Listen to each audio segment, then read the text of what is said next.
Halo semuanya, Shalom. Kembali lagi di channel Sharing for You, channel renungan singkat firman Tuhan. Gimana nih kabar rekan-rekan semua? Semoga tetap sehat ya. Hari ini kita akan membahas mengenai hancurnya sebuah tembok pemisah. Apa tembok pemisahnya dan siapa yang menghancurkannya? Mari kita simak bersama-sama dalam video ini. Happy watching and learning.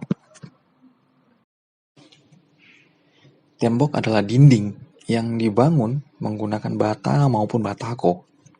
Dibangun dengan kokoh agar dapat berdiri tegak dan tidak mudah roboh.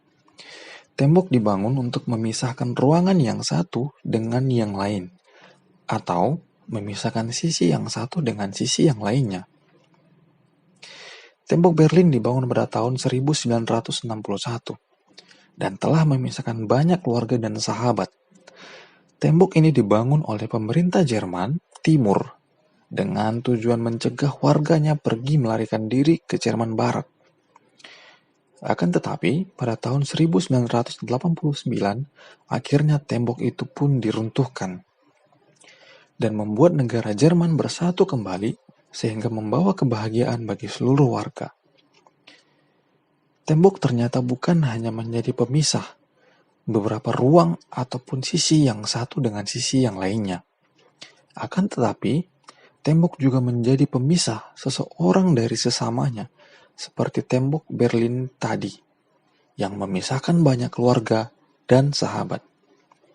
Akan tetapi, ketika tembok telah dirobohkan, semua orang bersuka cita. Mengapa? Nah, mari kita baca terlebih dahulu firman Tuhan yang terambil dari Efesus 2, ayatnya yang ke-14. Karena dialah damai sejahtera kita, yang telah mempersatukan kedua pihak dan yang telah merubuhkan tembok pemisah, yaitu perseteruan.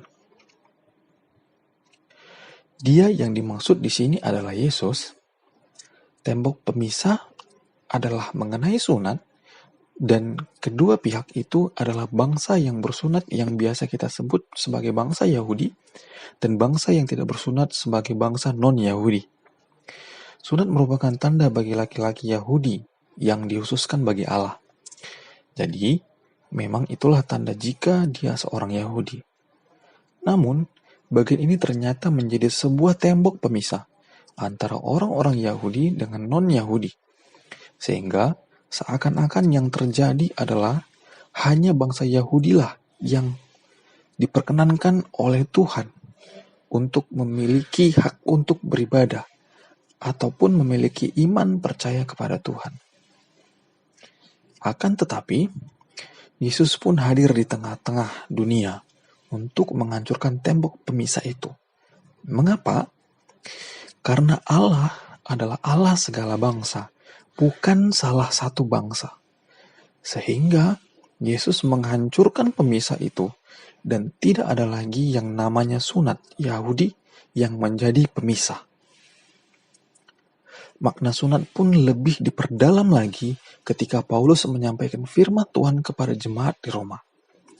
Roma pasalnya yang kedua, ayat 29a berkata, "Tetapi orang Yahudi sejati ialah dia yang tidak nampak keyahudiannya, dan sunat ialah sunat di dalam hati secara rohani, bukan secara hurufiah."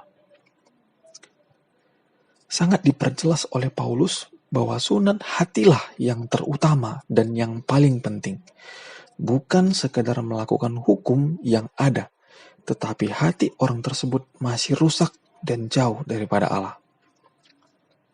Lalu ketika pemisah itu telah dirubuhkan dan dihancurkan oleh Yesus, maka tidak ada lagi sebutan sunat dengan tidak sunat. Tidak ada lagi yang dapat menolak seseorang lain untuk ikut berkumpul memuji Allah, karena semua bangsa adalah kepunyaan Allah. Tidak ada lagi tembok yang memisahkan, baik itu latar belakang suku, bangsa, bahasa, budaya, dan semua hal yang dapat menimbulkan perseteruan. Karena melalui pengorbanan Yesus, dan karena dialah damai sejahtera itu, maka semua bangsa dipersatukan di dalam namanya yang kudus, dan semua bangsa bersukacita, karena tidak ada lagi tembok pemisah untuk bisa menjadi satu di dalam tubuh Kristus.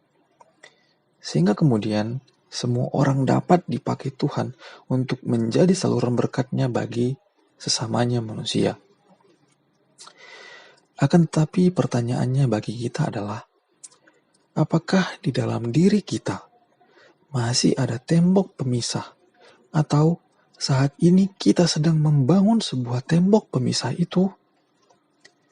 Ketahuilah bahwa tembok-tembok pemisah yang kita bangun adalah penghalang bagi kita untuk bisa dipakai Tuhan untuk menjadi saluran berkat-Nya bagi sesama. Apakah itu yang kita inginkan?